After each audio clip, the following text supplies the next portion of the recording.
Assalamualaikum warahmatullahi wabarakatuh. Halo teman-teman, selamat datang kembali di channel saya. Pada video kali ini, saya akan menceritakan alur cerita dari sebuah film jadul yang berjudul The Last Day of Sodom dan Gomorrah. Film yang dirilis tahun 1962 ini, dibintangi oleh setempat Greiner dan Vir Engeli.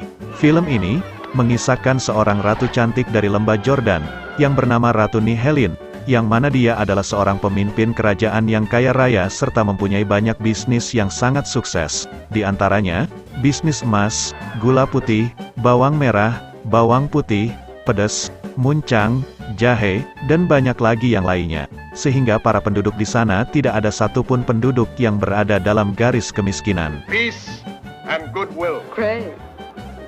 He can do us no harm. Selain itu, kerajaan ini juga bisa disebut sebagai tempat wisata yang sangat istimewa. Karena di tempat ini, para lelaki hidung belang dan para tante-tante kesepian, dengan sangat mudahnya membeli wanita bahenol atau lelaki gagah perkasa dan ganteng. Hanya dengan 1 koin emas saja mereka sudah bisa check-in kapan aja. Karena di kerajaan ini Ratu Lin membebaskan perjudian, mabuk-mabukan, hingga perdagangan manusia, hingga pada suatu saat datanglah azab Tuhan yang sangat dahsyat sehingga kerajaan beserta isinya hangus rata tak tersisa. Nah, daripada lama-lama saya ngocoblak, mending yuk langsung aja ke ceritanya. Awal cerita, pada beberapa tahun silam sebelum Masehi, ada sebuah kerajaan yang dipimpin oleh seorang ratu cantik, imut, seksi, bahenol dan berwibawa. Ia bernama Ratu Lin dari lembah Jordan. Kerajaan itu terkenal dengan kerajaan yang besar, subur makmur, gemar ripah dan rojenawi, karena mayoritas penduduknya adalah para bos-bos kaya yang usaha di bidang perdagangan emas.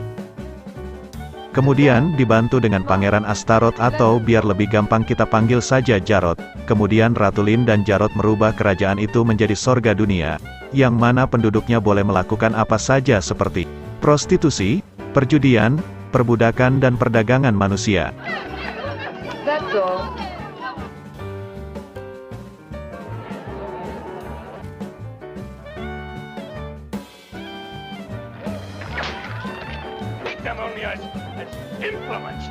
Hingga para wisata yang datang ke sana bisa dengan bebas membeli gadis cantik dan pria ganteng yang dipajang di sepanjang jalan. Kerajaan ini dikenal sebagai kota Sodom dan Gomorrah yang berlokasi tepat di tepi sungai Yordania. Sodom dan Gomorrah pada waktu itu terkenal dengan kota yang megah dan para penduduknya yang kaya raya. Namun di balik keindahan dan kemegahannya terbalik dengan perilaku dan moral para penduduknya. Mereka hidup dalam kebebasan, berfoya-foya, pesta miras, bahkan mereka pesta bikin anak non-stop pagi sampai malam, kadang sampai paginya lagi kalau mereka masih ada tenaga. Hahaha. Demi kepuasan dirinya, Ratu Lin atau si Ratu Mesum ini sering menggelar pesta kikuk-kikuk atau pesta bikin anak sampai non-stop 48 jam. Bahkan Ratu Lin tak segan-segan untuk menyiksa bahkan membunuh para budaknya. Jadi, tak heran jika saat itu Ratu Lin ini dikenal sebagai penguasa bertangan besi. Quiet. Lalu pindah cerita, pada suatu hari, wilayah tersebut didatangi oleh pengungsi dari kelompok suku Ibrani yang dipimpin oleh ketua suku mereka bernama Lot, atau biar lebih gampang kita panggil saja Pak Olot. Pak Olot mempunyai 2 anak perempuan yang sangat cantik dan bahenol. Mereka bernama Suah dan Ellen. Sejak ketua suku tersebut atau paman Lot yang bernama Abraham meninggal, kemudian, Pak Olot menggantikan posisi sang paman sebagai pemimpin dari suku Ibrani. Give the order, no, not even near them. Kemudian, setelah pemukiman lamanya diserang oleh suku Hel, mereka pun terpaksa mencari wilayah baru. Pindah cerita, ada wanita cantik bernama Iglit, atau biar lebih akrab kita panggil saja dia Nenglit. Dia adalah budak yang dijual dan akan dibawa ke kota Sodom dan Gomorrah untuk menjadi selir atau budak Ratu Lin. Kemudian dengan tak diduga dan disangka ti anggalna, Nenglit bertemu atau pasaranok dengan rombongan suku Ibrani tersebut. Lalu rombongan Nenglit lah yang membawa suku Ibrani sampai di lembah sungai Yordania. Disitulah rombongan suku Ibrani itu terlihat bersukacita setelah berminggu-minggu melewati gurun yang tandus dan tai kuda berserakan, dan akhirnya mereka pun menemukan sumber utama untuk hidup, yaitu air sungai yang mengalir dan bersih di lembah sungai Yordania, sebuah wilayah kekuasaan kerajaan Sodom dan Gomora. Akhirnya suku Ibrani pun membersihkan badan dan daki yang sudah tebal seperti adonan bakwan, karena berminggu-minggu belum menemukan air. Lalu saat suku Ibrani lagi asik bersukaria membersihkan daki di sungai tersebut, mereka belum tahu kalau di balik air sungai yang mengalir bersih itu, ternyata Pak Olot dan para pengikutnya menemukan sesuatu yang mengerikan. Pak Olot pun baru tahu bahwa lembah sungai Yordania itu tempat pembuangan para mayat pemberontak dan para budak Ratulin, yang disiksa dan dibunuh dengan sadis oleh Ratu Biadab, yaitu Ratulin.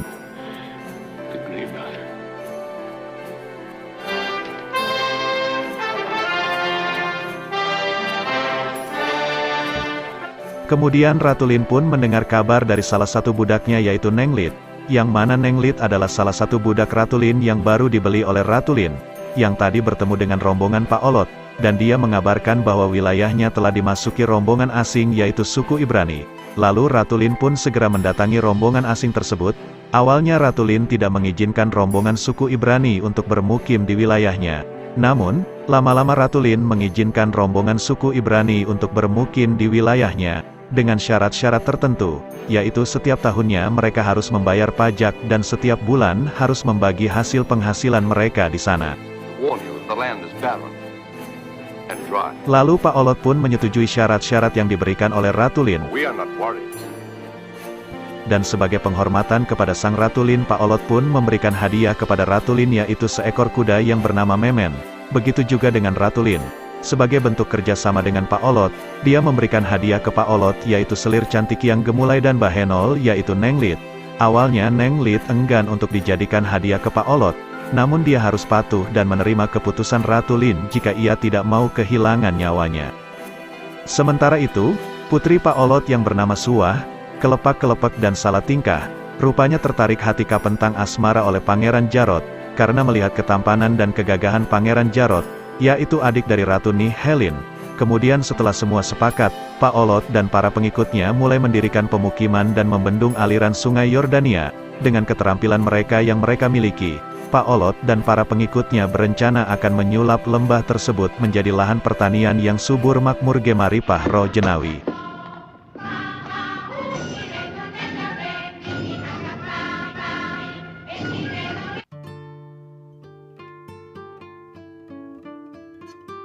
Kemudian cerita beralih ke Nenglit dan Suah.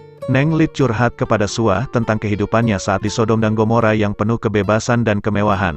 Dan di sana dia bisa mencicipi semua pria tampan yang dia inginkan. Lalu Suah pun mulai terpengaruh dengan obrolan Nenglit yang menceritakan semua tentang kehidupannya. Dan Suah pun mulai protes kepada ayahnya yaitu Pak Olot. No need for a man. And what would she have said? Ashamed of that. Kenapa dia tidak boleh hidup bermewah-mewahan dan menghiasi diri seperti para wanita umumnya, misalnya seperti Nenglit. Kemudian Pak Olot pun menjelaskan kepada Suah dengan nada tinggi, dan Pak Olot pun sempat menampar Suah. Di situ Pak Olot menyinggung ibunya Suah yang telah meninggal. Pak Olot menegaskan kepada Suah bahwa kemewahan seseorang tidak bisa diukur dengan kemewahan dan harta yang dimilikinya. Saat itu juga Pak Olot mulai menasehati Nenglit yang ogah bekerja di ladang bersama para pengikut suku Ibrani. Karena awalnya Nenglit biasa hidup dengan kesenangan dan kemewahan, dan kini kehidupan terbalik, dia harus hidup apa adanya dan menjadi petani dan harus bekerja di ladang. Jadi pantas saja, Nenglit agak malas hidup dengan mereka. Saat itu juga Pak Olot mulai mengajarkan tentang agama kepada Nenglit. Dia harus percaya adanya Tuhan seperti yang mereka imani yang biasa mereka sebut Tuhan Yehua. That a leader can do no wrong.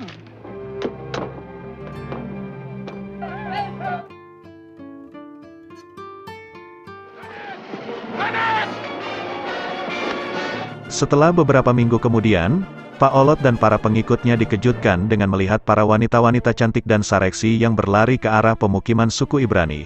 Ternyata mereka para budak kerajaan yang kabur dari kerajaan, dan dikejar oleh para prajurit kerajaan yang dipimpin oleh Pangeran Jarot.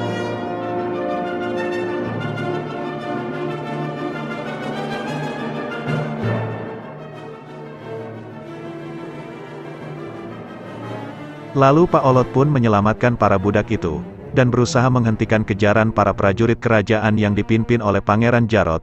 Dia menegaskan kepada Pangeran Jarod karena para budak itu sudah masuk wilayah suku Ibrani. Jadi keselamatan mereka sekarang sudah ada pada suku Ibrani. Lalu, Pangeran Jarod pun terlihat marah dan langsung menyerang Pak Olot. Namun dengan keahlian ilmu bela diri Pak Olot yaitu jurus duda mengoyak-ngoyak janda, hanya dengan 2 gerakan saja Pak Olot bisa mengalahkan si Jarod. Sementara Mail, pacarnya Ellen, melihat Pak Olot atau calon mertuanya berkelahi, dia pun berniat membantu Pak Olot. Tapi di saat Mail mau mendagor si Jarod, ternyata Pak Olot malah menyuruh Mail untuk tidak menyerangnya, dan menyuruh kedua putrinya membawa si Jarod ke tenda untuk diobati. Dan Pak Olot langsung menyuruh pengikutnya untuk mengabarkan ke Ratu Lin, bahwa mereka akan mengobati si Jarod sampai dia bisa pulang sendiri ke kerajaan. So tell her that these men are now free. We grant them sanctuary. Tell your queen they will care for her brother until he's well enough to ride back alone. The Sodomites will never... Kemudian, saat situasi sepi, seluruh suku Ibrani sedang melaksanakan ibadah. Putri pemimpin suku Ibrani itu dimanfaatkan sebaik mungkin oleh si Pangeran Bejat Jarod, untuk mengajaknya melakukan hubungan intim dengannya. Dan akhirnya, dengan tinggalnya si Jarod di pemukiman suku Ibrani, walaupun hanya sementara justru malah membawa masalah bagi suku Ibrani. Kemudian, setelah si Jarod puas mengkikuk-kikuk Suah, lalu dia langsung pergi mengambil kudanya dan pulang ke istana. Does my hair smell sweet? Is my skin still as soft as the first day you bathed?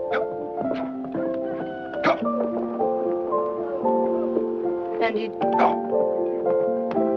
Cerita beralih ke Ellen, yaitu anak kedua Pak Olot. Dia adalah wanita yang terlahir dari suku Ibrani yang biasa bekerja keras dan apa adanya, hingga dia tidak bisa mempercantik dirinya, seperti wanita yang lain.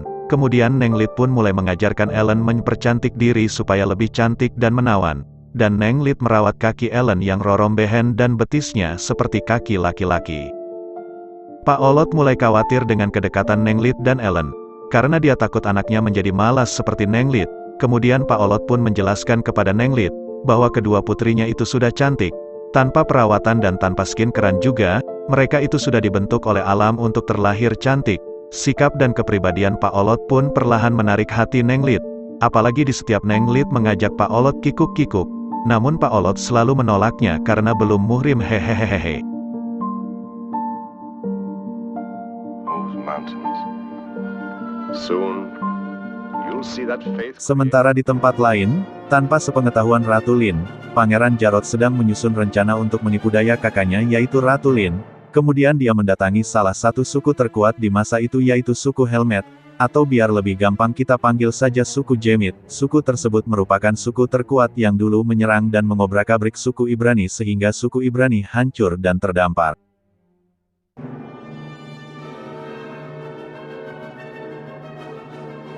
Demi niat licik dan biadabnya, si Jarod lalu mengajak kepala suku Jemit tersebut untuk menyerang kerajaan Sodom dan Gomora, dan sebagai imbalannya si Jarod berjanji kepada kepala suku tersebut akan memberikan pertambangan emas yang dimiliki kerajaan Sodom dan Gomora. Dia berniat untuk melenyapkan Ratu Lin dan mengambil alih tahta kerajaan Sodom dan Gomora dari Ratu Lin kakaknya.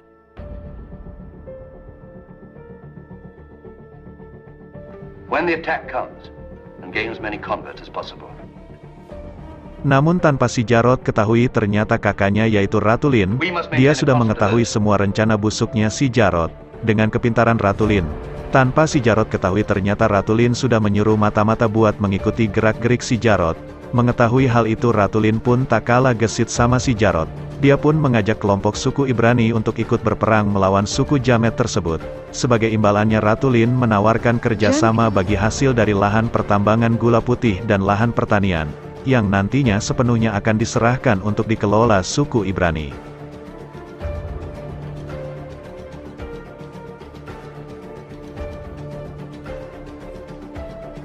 Di tempat lain, Suah putrinya Pak Olot kembali didatangi si Pangeran Bejat yaitu si Jarod. Keduanya bertemu kembali di pemukiman suku Ibrani. Suah yang sudah terlanjur cinta dan nyaah kepada si Jarod. Suah pun tak pernah menolak ajakan si Jarod. Tapi kali ini Suah mengajak si Jarod untuk tidak melakukannya di tempat itu, karena Suah takut ketahuan ayahnya. Lalu Suah pun memberi kode ke si Jarod agar dia mengikutinya ke kebun jagung, yakni untuk melakukan kikuk-kikuknya di kebun jagung. That matter to me. She gave me away. I'm no longer a property. Now, my love.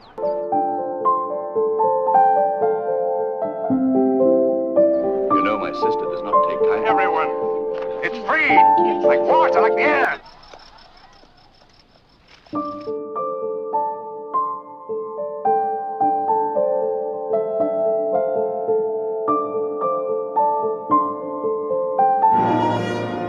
Sialnya mereka, kali ini kelakuan mesum keduanya berhasil dipergoki oleh Nenglit. Dia mendengar suara desahan Suah di dalam kebun jagung.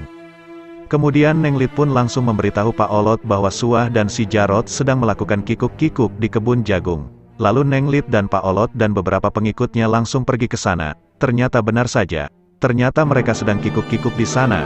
Mengetahui kalau putrinya sedang dikikuk-kikuk oleh si pangeran bejat yaitu si Jarot, Pak Olot terlihat marah dan langsung mencambuk tubuh si Jarot. Jarot pun bangun dan menodongkan pisaunya ke Pak Olot. Si Jarot mengancam akan memberitahukan ke Ratu Lin jika Pak Olot berani menghukum dirinya.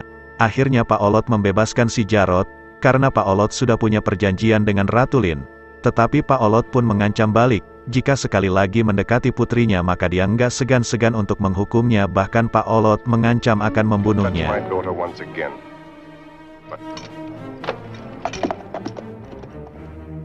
Karena semakin lama Pak Olot merasa sering diperhatikan sama Nenglit, lama-kelamaan Pak Olot pun mulai ada rasa sama Nenglit.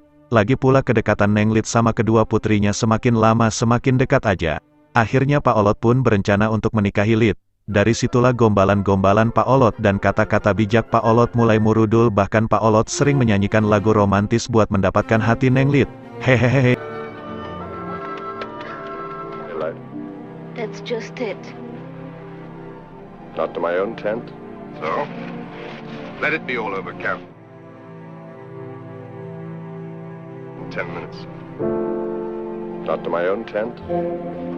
All those women at the river. It will be all over. Awalnya the Nenglit pun camp. menolak lamaran Pak Olot karena dia merasa Pak Olot dan dirinya jauh berbeda. Dia hanyalah mantan budak dan selir kerajaan yang tak kenal agama. Sedangkan Pak Olot adalah seseorang yang taat agama, jadi bisa dikatakan Nenglit ini minder. Namun lama-kelamaan karena Pak Olot mengungkapkan isi hatinya dan mau menerima Nenglit dengan segala kekurangan Nenglit, akhirnya hati Nenglit pun meleleh. No, don't love me. I'm not a woman to love. You must love me. What?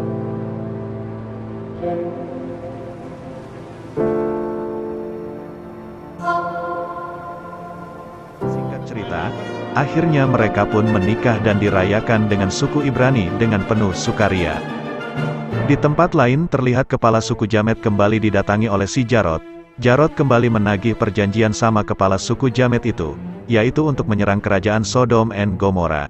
Namun dengan liciknya kepala suku tersebut, dia meminta imbalan lagi yang lebih dari yang sebelumnya mereka sepakati. Jikalau nantinya mereka memenangkan peperangan dengan kerajaan Sodom dan Gomora, dia meminta kerajaan Sodom untuk diberikan kepada kelompoknya.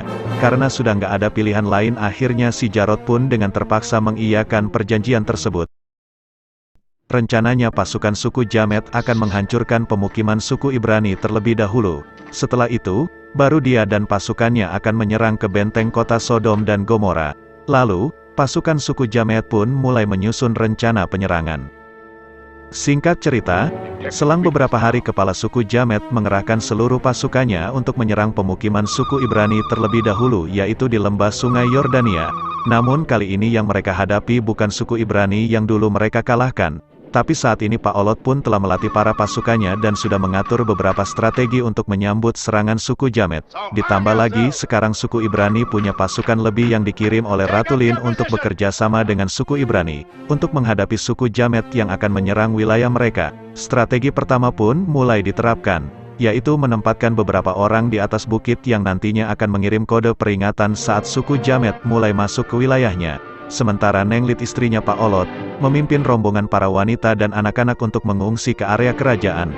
Kemudian di sana juga terlihat salah satu prajurit suku Ibrani mulai membagikan seperangkat alat perang kepada pasukan suku Ibrani, yaitu untuk menyambut serangan suku Jamet, dan perang pun dimulai. Karena sudah belajar dari kesalahan sebelumnya, yaitu kalah melawan suku Jamet, kini Pak Olot dan pasukannya lebih cerdas dan pintar untuk melawan suku tersebut. Strategi kedua lalu diterapkan Pak Olot dan pengikutnya untuk memancing pasukan suku Jamet dengan memanfaatkan tebing gunung di sekitar sungai Yordania untuk menjebak suku Jamet agar berjalan ke arah bendungan raksasa yang mereka buat sebelumnya. Ternyata strategi kedua berhasil. Pak Olot dan pasukannya berhasil mengelabui musuhnya. Mereka pun berjalan menuju ke arah bendungan raksasa yang mereka harapkan. Lalu Pak Olot menugaskan kepada salah satu prajuritnya untuk menaburkan minyak yang telah dipersiapkan di dalam tong besar, yang mana minyak itu kemudian mengalir lewat jalur selokan kayu yang sudah mereka siapkan. Setelah itu Pak Olot melemparkan api ke aliran minyak yang sudah mengalir mengelilingi pasukan suku Jamet. Akhirnya mereka pun terjebak di dalam lautan api yang membara.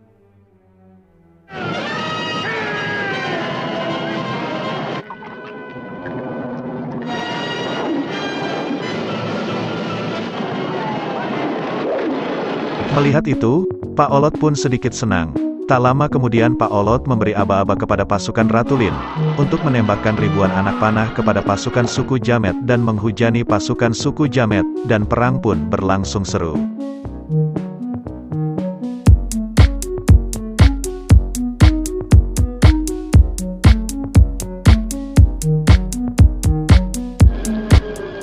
Di tempat lain, yaitu di tong kayu yang berisi minyak tersebut, sudah terlihat salah satu pengkhianat suruhan si Jarod, yang mana dia lagi merusak tong minyak yang dibuat oleh suku Ibrani, dan menghentikan aliran minyak ke arah suku Jamet.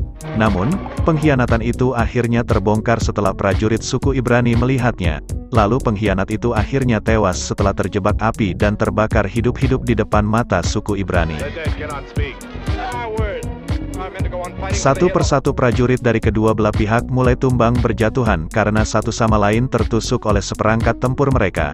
Lalu suku Ibrani mulai kewalahan saat pasukan suku Jamet berhasil menerobos lautan api yang mulai padam. Karena tong minyak yang mereka buat, sebagian telah dirusak oleh pengkhianat suruhan si Jarod. Kemudian Pak Olot pun mulai memutar ototnya. Tak lama kemudian Pak Olot dengan kejeniusan otaknya dia pun langsung dapat ide. Pak Olot langsung menyuruh pasukannya untuk menjebol bendungan raksasa yang mereka buat dulu. Walaupun tidak gampang dan butuh waktu cukup lama untuk menjebol bendungan itu, tapi mereka semangat dan hampir semua prajurit turun untuk menjebolnya. Akhirnya satu persatu tali panjang yang terbuat dari tali BH itu mulai lepas, dan dalam hitungan menit, bendungan itu jebol dan mengakibatkan banjir bandang yang menerjang pasukan suku Jamet. Kemudian kepala suku Jamet dan seluruh pasukannya tewas mengenaskan dan hanyut di dalam genangan air yang besar, dan akhirnya pertempuran pun dimenangkan oleh suku Ibrani.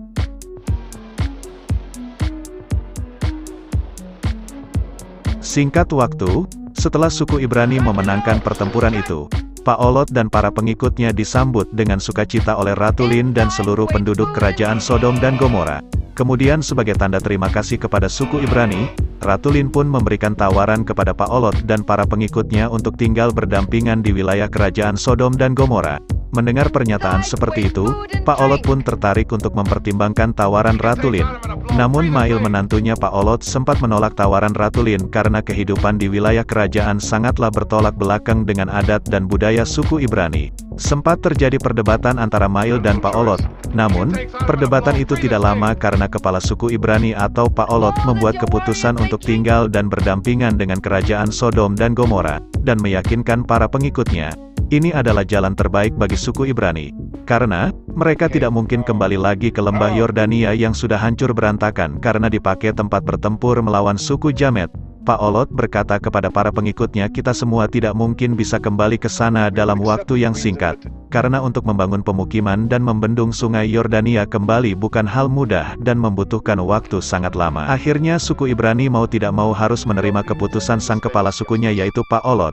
Dengan terpaksa seluruh suku Ibrani pun menerima keputusan itu.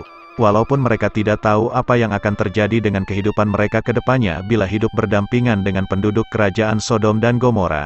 Namun Pak Olot dengan otak jeniusnya mengajak seluruh pengikutnya untuk berganti profesi yang tadinya bertani di ladang, kini menyuruh mereka untuk menjadi para pedagang dan penambang garam putih di wilayah Sodom dan Gomora. Beberapa waktu telah terlewati, di mana suku Ibrani pun kini sudah hidup berdampingan dengan rakyat Sodom dan Gomora.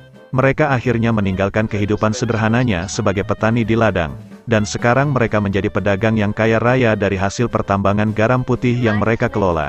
Begitupun dengan Pak Olot dan Nenglit istrinya. Kini kehidupan mereka pun berubah drastis, mereka hidup bergelimang harta dan kemewahan. Hubungan Pak Olot pun kini lebih dekat dengan Ratu Lin. Namun, hal itu justru membuat masalah serius di dalam kelompok suku Ibrani. Mereka mulai tidak nyaman dan satu persatu mulai berontak, setelah tahu pajak yang mereka bayar digunakan oleh Ratu Lin untuk menyiksa dan membunuh para budak yang menjadi tawanannya. Di mana hal itu sangat terbalik dengan salah satu prinsip suku Ibrani yang menentang perbudakan. Apalagi suku Ibrani di setiap harinya selalu risih karena melihat para penduduk kerajaan yang melakukan kikuk-kikuk di mana aja yang mereka mau dan mereka suka. Melihat keadaan seperti itu, suku Ibrani pun semakin hari semakin merasa tidak nyaman hidup di wilayah kerajaan. Begitu juga dengan Ismail menantu Pak Olot. Mail dan para suku Ibrani berencana untuk melakukan pemberontakan dan membebaskan ribuan tawanan Ratu Lin. Cerita berpindah ke kerajaan. Pada suatu hari, Ratu Lin mengadakan pesta besar dan sekaligus merayakan kemenangan atas pertempuran suku Ibrani melawan suku Jamet. Di sana terlihat para bos-bos besar dan para wadon-wadon Bahenol yang siap di-booking sudah berjajar di sana. Begitupun Pak Olot dan istrinya yang duduk berdampingan dengan Ratu Lin, mereka terlihat senang dan gembira. Terlihat sebagian dari para suku Ibrani pun ikut hadir di pesta besar itu. Berbagai tarian dan goyangan pun ditampilkan untuk memeriahkan dan menghangatkan suasana pesta. Ada goyang bebek, ada goyang ngebor, ada goyang gempa, bahkan goyangan baling-baling helikopter pun ditampilkan di sana. Di tengah-tengah pesta, Ratu Lin mengumumkan kepada seluruh penduduk kerajaan, bahwa dia akan memberikan jabatan kepada Pak Olot untuk menjadi penasehat kerajaan menggantikan si Jarot. Mendengar itu, tentunya si Jarot pun terkejut dan semakin benci sama Pak Olot.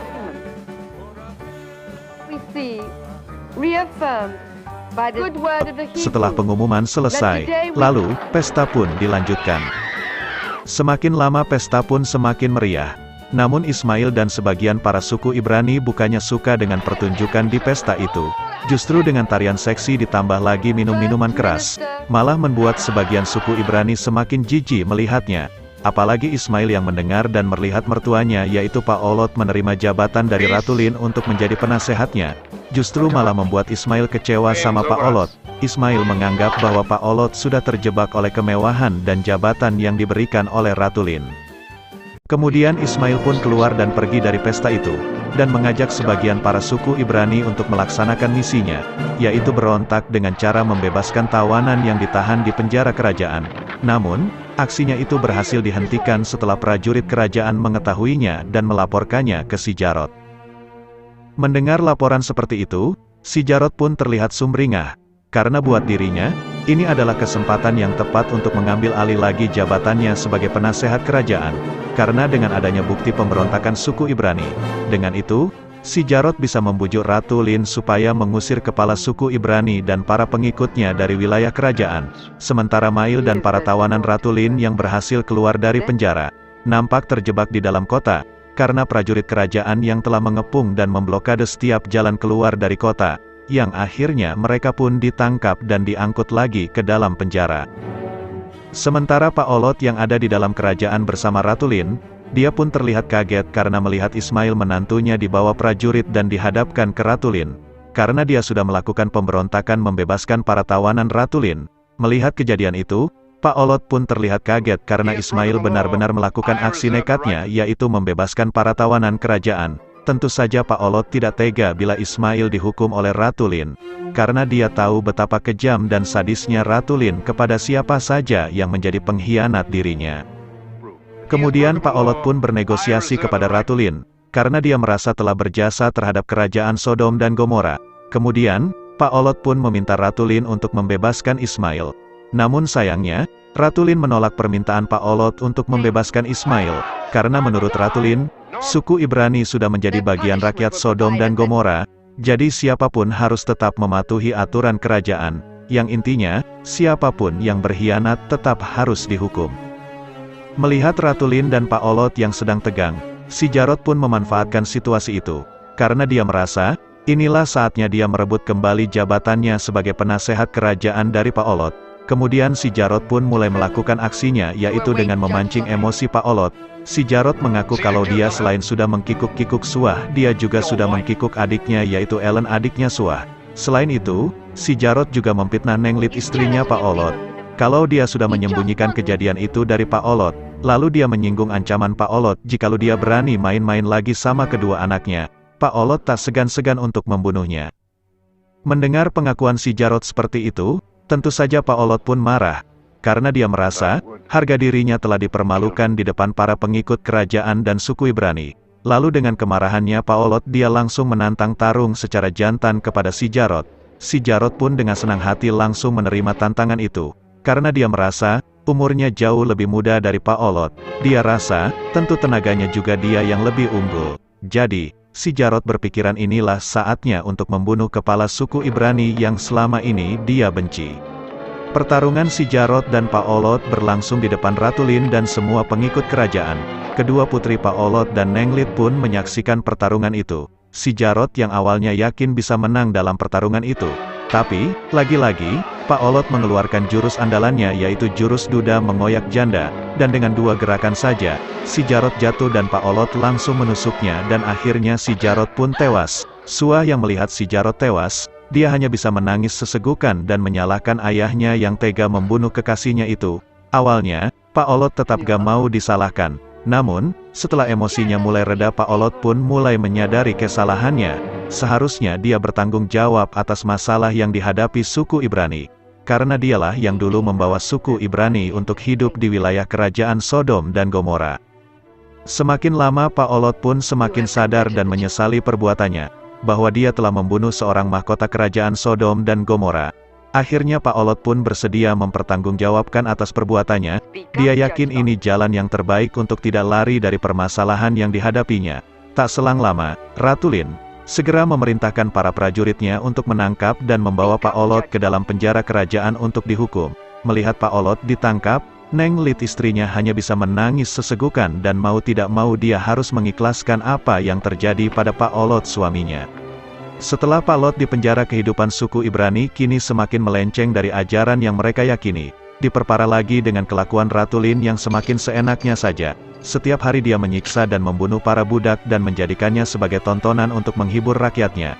Namun Pak Lot tidak bisa melakukan apa-apa, dia hanya bisa berdoa kepada Tuhannya agar diberi keajaiban dan meminta agar suku Ibrani tidak tergoyahkan imannya.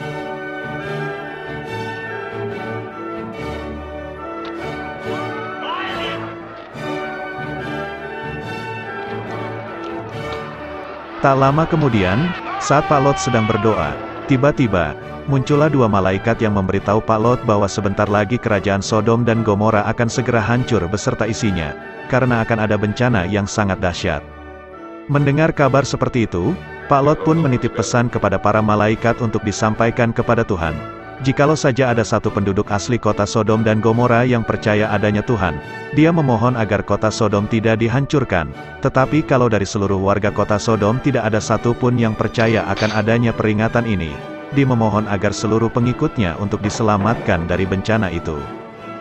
Tak lama kemudian keajaiban pun mulai datang. Rantai yang mengikat tangan Pak Lot lepas dengan sendirinya, dan seluruh pintu penjara semua terbuka dan seluruh tawanan berhasil keluar dari penjara. Setelah semua tawanan berkumpul, kemudian Pak Lot mengabarkan ke semua suku Ibrani dan seluruh warga kota Sodom dan Gomora bahwa sebentar lagi akan ada bencana besar yang akan menghancurkan kota Sodom dan Gomora. Mendengar omongan Pak Lot seperti itu, seluruh warga kota Sodom malah menertawakan Pak Lot. Mereka anggap Pak Lot sudah gila karena Pak Lot stres di dalam penjara. Tetapi Pak Lot mencoba menegaskan satu kali lagi kepada warga kota Sodom bahwa benar akan adanya bencana itu. Namun Ratu Lin membantah dan memberitahu seluruh budak dan warga kota Sodom bahwa bencana akan selalu ada kapan saja dan itu hanya bencana biasa.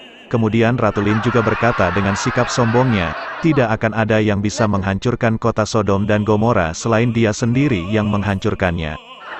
Karena seluruh warga kota Sodom dan Gomora tidak percaya dengan apa yang disampaikannya, Pak Lot memutuskan untuk membawa seluruh pengikutnya keluar dari kota Sodom dan Gomora. Singkat waktu, Pak Lot dan para pengikutnya pun bergegas pergi meninggalkan kota Sodom dan Gomora. Kemudian Pak Lot memberitahu kepada seluruh pengikutnya bahwa nanti di saat perjalanan keluar dari kota, jangan satu pun di antara mereka yang menengok ke belakang. Intinya, tidak boleh menoleh ke kota Sodom dan Gomora lagi. Setelah Pak Lot dan para pengikutnya berjalan meninggalkan kota, Nenglit istrinya Pak Lot tetap tidak yakin dengan apa yang disampaikan suaminya yaitu Pak Lot, dan dia menanyakan berkali-kali kenapa tidak boleh menoleh ke belakang. Namun, Palot tetap tidak memberitahunya dan meminta seluruh pengikutnya untuk terus berjalan. Tak selang lama, angin badai pun datang menerjang seluruh kota Sodom dan Gomora.